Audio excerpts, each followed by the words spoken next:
Kellen Moore is now the head coach of the Saints. Skip Bayless said that he wasn't qualified. We haven't heard much from Skip Bayless, so at a certain point, you knew he was going to have to try to jump back into this thing, talking about something else besides what they was talking about. Supposedly your boy Danny Dimes is going to the Steelers. Who? Your boy, Danny Dimes, bro. First of all, man, you have to be decent to get a nickname.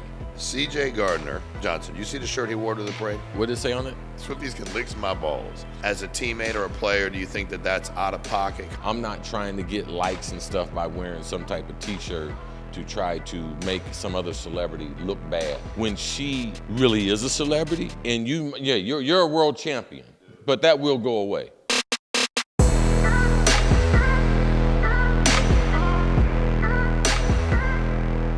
All right, y'all, welcome to the episode of Fully Loaded. Got my man Chris Carter here. How you doing, bro? Good, dog. Episode 40. All right. We're rolling. Who would have thought? All right. So I want your opinion on this. Yes. So SGA decided he don't need an agent. For a long time, you always ask me about, would you do that in business? I would never say, every business I've sold is my business. I know the business. I know who has the money. I know the private equity people. I don't need you to be my investment banker to lead me to them. I don't. That doesn't mean I'm just saying I don't. I don't want to pay you 1.5, 2. I don't want to pay you any money. And he's not going to use an agent. He's going to get whatever he's going to get for money. First of all, do you agree with guys being not being represented? NBA, NFL, Major League Baseball. This is what I do believe in situations you don't need an agent.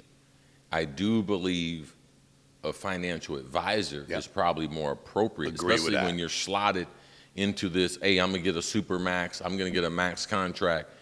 It's pretty much determined Correct. what you're going to get, based on a few million. Now, to me, the financial advice comes in structure, tax purposes, things like that, what's available in that state, what is the tax ramifications over the next several years, who's in the White House.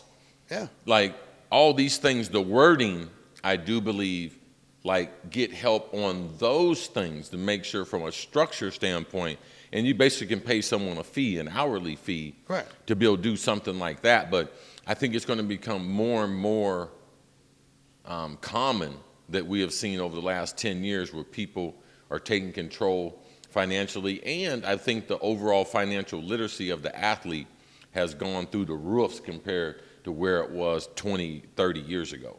As it should be. Because at the end of the day, if you got an attorney, look at your contract, you get the money, you get somebody to help you manage the money. I mean, the reality really is, depending on what you're in and how it's structured, commission-based or not, but especially for a max deal, why, if I know pretty much what I'm going to get, why do I need you to be my agent? I already know what I play as hard as I do. I'm one of the best. Here's my max contract. What the hell I need Chris Carter for if he's my agent? I don't. You really don't need it. Yeah. The trade, no trade, and maybe some other provisions in there. Attorney. Like flat fee, attorney. Like all those things are. It does not make sense to pay someone a percentage on a max contract. I don't even. When they didn't do nothing. And again, because financial literacy wasn't where it is now years ago, I think agents were like, dude, this is great. Of course. I'm in. I take advantage of this shit. He don't know what absolutely. He don't know. Oh, absolutely. So I get this and I get this. No, athletes have been this. taken advantage of for 100%. years. No, absolutely. No, there's no doubt about that. Now, the reason, because of the difference in the economic worlds they come from, and they're so young, that's the only way they're able to get it. That's why it had to be regulated. That's why the way they look at agents now, the way the organizations, players associations, baseball, basketball, football, all the things they have to go through, and the scrutiny, and the lack of overall, you are not going to get rich off NFL players and their contract as an agent unless you have a bunch of them. Yeah. And unless you are getting guys in their second and third contracts, it becomes harder. And now with the NIL, So now the kids in high school are being contacted by agents, street agents. Just So now guy that says I'm an agent. yeah, there's I'm an more agent. people in the business. I mean, there are people showing up at FAU. Hey, I'm an agent. I'm He got like, little things we as don't an have no agent. players, man. I don't know why you're over here. If you're a real agent, you'd be looking for some real players. Hey, and you ain't a real agent. You ain't gonna get no real players. No. You just like literally No. walked out your job out your mom's house. You Yeah, are not gonna be anybody's agent. yeah, we finished a game. They're rushing up against our running back, CJ, last year. And like, hey, I want to represent you. Man, the dude got on a pair of dungarees, like, hey, bro, I mean, agents don't come like they used to. He said dungarees. Yeah. It's like, what the heck? That's Dude got a pair of that's not your flip-flops guy. on. He has some He got flip-flops and flip-flops dungarees. on. No, Yeah. I don't think that's. But so I think as literacy grows, and as our people continue to educate themselves on their money, it is your money. I hope, and I do. I think it's funny. We went to the East West Shrine Bowl, and they'd be walking around with it says agent, and they had like the number of players they represented, and you start talking to them, and with no disrespect to any of them, I'm sure they're good people, but damn, I'm like, dude, if I was negotiating for Yeah, a come gallon on. of milk at the store, I wouldn't let you represent Yeah, me. come on, stop. So, all right. So Cam Newton was on the other day. Cam said he thought it was hypocritical for Fox because he said, man, they haven't talked about the Skip Bayless, the Joy Taylor lawsuit at all, but then they're beating up Mark Andrews because he doesn't. The dude dropped. Listen, he dropped a tough pass. That's a tough. And you need to answer for that. Now, obviously, one's litigation, and one's a game. Yeah. But does Cam got a point to? It's hypocritical to pass judgment on people, avoiding commenting on things. No, Cam doesn't have a point there. Okay. Because, number one, Mark Andrews, part of his contract is to be able to make himself available for the media. He's required. He's required. So he's failing to fulfill his contract in doing what he decided to do because he said it was so emotional. Now, to me, I'm going to tell you this. If you catch the pass, do you do the interview? Yes. Because if you catch the Yes. pass and do the interview, you do the interview if you drop it. Well, we know he would have done the interview, Claudia. 100%. So you have to do the interview. This is not life or death. This is not the atomic bomb. This is, I did something wrong at a critical time, and I'm man enough to be able to explain what happened, because no one knows what he was thinking about. That's what it's about. We know you dropped the ball. Don't tell me you dropped the ball. What were you thinking about? And that would have been enlightening. True. Because he actually dropped the ball twice. I wanted him to talk about the fear that he had of dropping it because I could see it. And I could tell an elite athlete, he was already tripping and stumbling Yeah. before the ball got there. Like, how hard is it to say that? I mean, how enlightening would that have been? Because And that's a moment where you face the world. it's not life or death, man. It's about Got it. catching the ball. And if you're going to catch the ball, if you're going to catch it and do the interview, And Fox has no obligation. It's not contractual obligation for him to talk about that. it doesn't make sense for them to talk about it because of the litigation.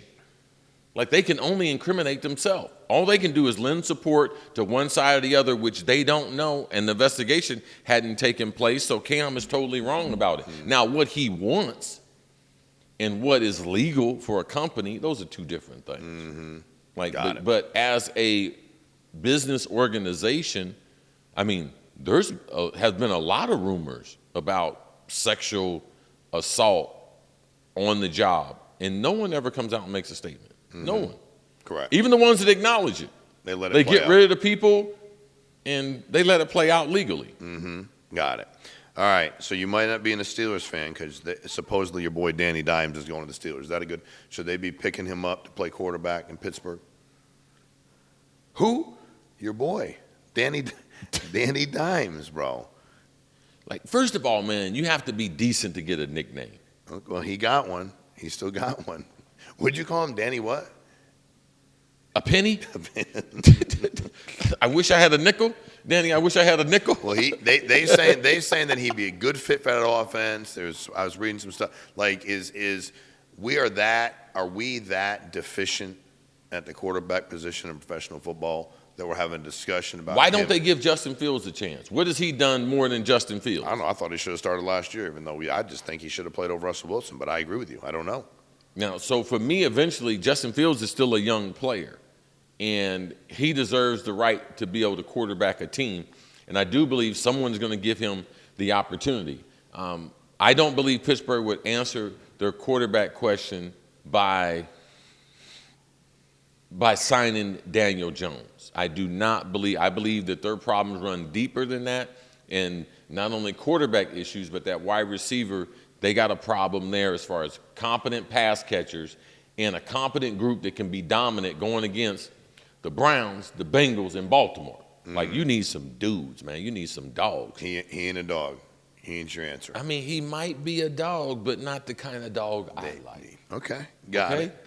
All right, so we was talking last week. I think it was last week, the week before, about KD and him not wanting to go back to Golden State. And he said, first of all, people always talk about me and talk crazy about me. It's what just seems what he always says. And I think they talk about everybody in the league. Like, it ain't just you. We love, but he said it wasn't Draymond, it wasn't Golden State. I just wanted to finish the season in Phoenix and see what we can do with my team. Do you believe that's a truthful statement on his part? I believe it's his truth, but it's also how it was approached. These NBA guys are a little more sensitive, and how you approach them about a deal and the perspective that they take from that approach is important. So I think that people don't want to give him credit for winning those 2 conference MVPs over Steph. People don't want to give him credit for being the best player on that team. So all people, for the most part, have done is disrespect his whole career.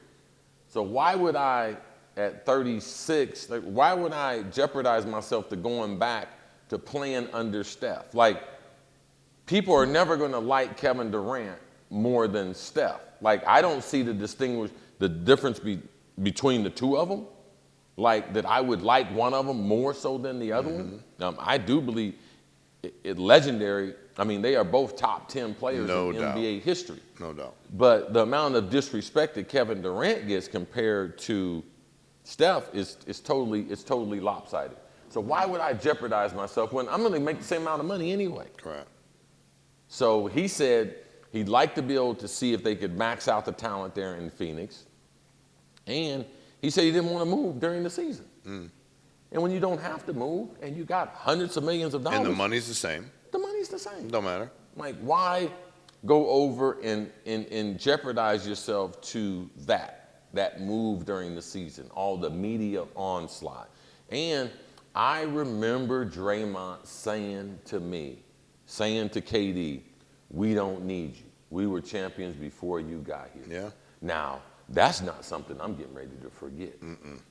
Probably, So, yeah, he's definitely not forgetting it. yeah, so He I'm don't like- not. yeah, he I don't mean, like I'm that. not getting ready to forget that. So now you guys are trying to make a push. You guys are out of the playoff hunt in the West, and now you guys want to trade for me to come? Nah. I'm good. I'll stay right here. Yes. Got it. Okay. So this, I think, was the most, I would say, hypocritical or delusional thing I want to talk about. So Kellen Moore is now the head coach of the Saints. Okay. And Skip Bayless said that he wasn't qualified to be a Saints head coach based on this, that he has zero charisma, zero personality, and that he'd be more apt or look like an IT specialist than a head football coach. Now, that's come from Skip Bayless, which is odd because I when I listen to him, I don't see the charisma and the personality. Why is he saying that? Does it make any sense to you in any capacity about Kellen Moore's ability to go coach the Saints? If you go back to Skip Bayless and listen to some of the things that he said about Kellen Moore when he's offensive coordinator of Dallas, had some very not flattering things to say about him as a teacher of the game. So I think now this is just a follow-up, he was definitely a better selection than Schottenheimer, the head coach of Dallas. Now, if he had talked about something like that, because he's more qualified and is more recent and has worked with top quarterbacks and has gotten the best out of their ability to be able to throw the ball and have an effective game, coming off of what they did in Philadelphia. Did he see what Philadelphia was doing last year? He must not have watched it because it was pretty fucking impressive. Oh, yeah. And when they faced adversity offensively, guess what? He came up with answers. and he didn't fall into the pressure in Philly to throw the football.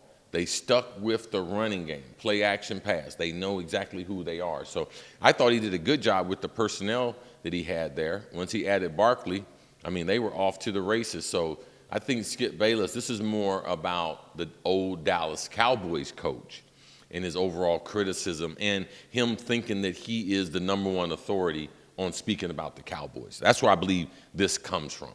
And we haven't heard much from Skip Bayless. So at a certain point, you knew he was going to have to try to jump back into this thing. He got to get back in the water. He's Yeah, waiting. talking about something else Gotta do besides, something. besides what they was talking What about. stuff he got going on. Yeah. Okay. So who do you think would have been I should ask you this right after I asked about KD. From a Golden State Warriors standpoint, who would have been a better? They got Butler. Would it have been better? KD wouldn't go. I get he didn't go, but if all things were equal and KD was like, man, I'll go to Golden State, who do you believe would have given them a better chance to win now in the future, KD or Jimmy Butler? I mean, I just think Jimmy Butler brings a different set of grit to them. I mean, KD's is a mismatch nightmare. Yeah. And KD he frees up Steph more because you can't double team him because of his elite ability to be able to score from the perimeter. Jimmy Butler's ability to be able to get in the lane and be able to get to the free throw line, which extends the game for Golden State, allows Golden State to set their defense because when they won championships, they were a top 5 defense. People tend to forget that. So Jimmy Butler's style, it leads to Steph getting more rest because when you're shooting free throws, Steph is resting. He's not running around all those picks and everything all the time. And his ability to be able to score the ball and his overall mental toughness compared to Wiggins and the overall grit that he brings compared to Wiggins is an uptick for the Warriors. And I do believe that him and Draymond will have a good vibe because of the way they go about doing their business day in and day out. So as you look at them now, Luka in L.A., AD in Dallas, who do you think we see in the NBA Finals? I think OKC is still the best team. Okay. I mean, the best player with the best record, and they just got Chip back. You know, he's been back a week from injuries, which in turn, they're ginormous. Mm-hmm. I mean, they're ginormous, and eventually, you know, you're going to have to give that point guard his just due. Mm-hmm. He should be the MVP this year between him and Jokic. Jokic's numbers are outrageous, but, you know, SGA, he's on the best team. No doubt. You know, so typically in a situation like that, he should be able to get the nod to get his first MVP. So them and the Celtics? The Celtics are definitely the best in the East. The Knicks don't play good enough defense and everyone else. I think Cleveland, though, is legitimate. Cleveland's big people have gotten so much better over the last 2 or 3 years in how they utilize them. Cleveland is legitimate. They are the only legitimate. The Knicks are good offensively. I don't think they're good defensively enough to be able to represent the East in the NBA Finals. But Cleveland, I do believe, will give the Celtics a tough. I do believe that's a 7-game series. Really? Yes. You take the Celts? 7 games? I would say right now I'm still taking the Celtics. Yeah, in a 7-game, very, very tightly contested. Yes. Who do you like, Celtics or OKC in the final? I like the Celtics to repeat. I love how they've been under the radar. Very little pressure, very little fanfare, very little drama. Like, by the time they get to the playoffs, they're not going to be worn out. You know, after having a long season last year. And they've had extended seasons the last several years. So they have been in the playoffs, have played well in the playoffs, and they're young enough and healthy enough. I still like the Celtics to repeat. All right, so speaking of drama, so C.J. Gardner Johnson, you see the shirt he wore to the parade? What did it say on it? What did it say on Andrew again? Swifty what? Swifty Swifties can lick my balls. So he made a comment about Kelsey. Did Kelsey say something back to him? Is that why he started for you? Because they had thousands of people go on his mom's restaurant Google review or whatever and crush a restaurant, talking about thousands of people, they said. Then he went and wore that shirt to the parade. If C.J. Gardner Johnson's your teammate, is that funny? Is it good? I'm not. Listen, I They won. I'm glad they won. And I ain't a big like Taylor Swift fan, so like, and I did like Travis Kelce pre Taylor Swift. I'm just telling you, like, as I liked watching the way he moved, the way he taught, the way he enjoyed himself. When she got him dressed up in the sweaters and stuff, and the hair guy, I just didn't like it as much. But as a teammate or a player, do you think that that's out of pocket? Kind of what he's saying about her, Travis, the whole deal. Well, this is the thing. It's his own personal relationship. It has nothing to do with football. Okay. CJ is an edgy guy. Yeah. Like, he's always going to be an edgy guy. And you can see, even during the games, him and Travis had a couple exchanges. Even one pass that was thrown behind him, and he came up and got a good shot on Travis. You could see that he was chatting the whole time. I say this all the time. If you want to stop him from talking, you got to win the game. So now he's won the game, and the season's over with. There's no game next week. Correct. So now is the appropriate time if you want to say that. But who he's dating has zero to do with what's going on. It's just immature. And to me, you sound a little jealous. You sound like you're hating a little bit. And I don't know how much money you got in the bank, but she got real money. She got the ultimate FU money. She has real money. She got real money. That very few people in the world. So for me, one doesn't have anything to do with the other. I would let her stay in her lane. I would stay in my lane as far as trying to be Super Bowl champs. I just beat Travis Kelce. Who he's dating wouldn't have anything to do with my conversation. And I'm not trying to get likes and stuff by wearing some type of T-shirt to try to make some other celebrity look bad when she really is a celebrity. You're a world champion, dude. But that will go away. She's a celebrity. But she will always be a celebrity, and she will always be rich. Always. Okay. No matter who manages that money. So he put on that T-shirt. She had on some T-shirt wherever she was at that said on the front and back, "I'm rich, bitch." Okay, that's what she had on. I can guarantee you couldn't even see it, but right. She might have on the little pair of panties and everything everywhere. But it was on the front and the back for the paparazzi, from the front or the back. In case you're in the woods, make sure you see this. So you know, I'm rich. Okay, B. All right. Get that right. I'm rich, Get bitch. that right. On that one, let's go to some comments. All right. We got NOPIATL. We going to keep it simple. The NBA just needs to go back to the old school. I know some people are going to say no, but it just needs to be three things: the rookie game, the veteran game, the all-star game. That's it. East versus West, three-point contest, do the dunk. Can be players that are actually on NBA teams. I get that. And it's only the players with the best performances through the year, 12 players plus alternates. Do you like that about the NBA All-Star Weekend? No, because they're never going to go back. Our best players are not participating in the dunk contest. How do we get them to do it? I don't think we ever will, man. We made them rich. They don't realize that they are partners with the NBA compared to, hey, I'm here just working.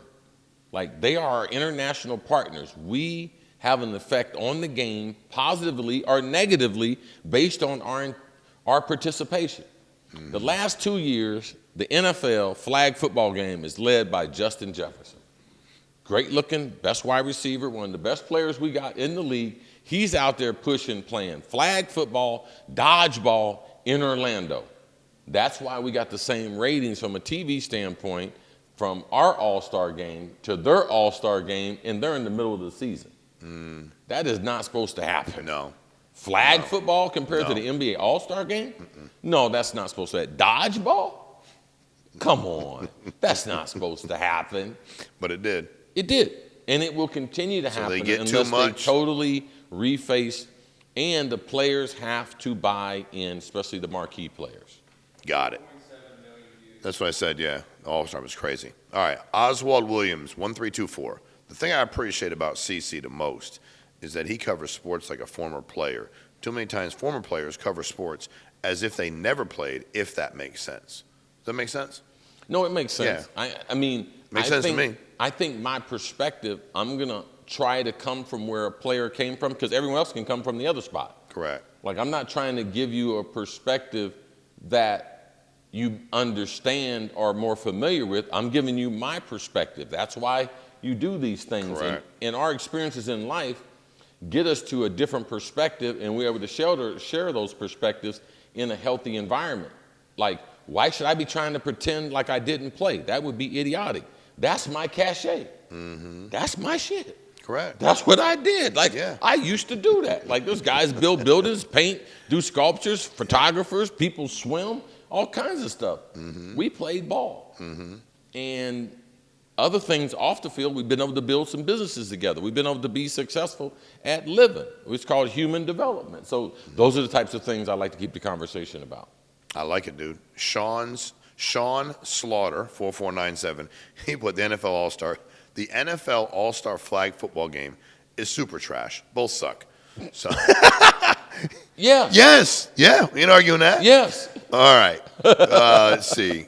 Coach Prime does about from Coach Prime just spoke a word. How are you a father? Wanting to coach young people. You don't even love and hang out with your own kids. That's actually, you can't argue that one.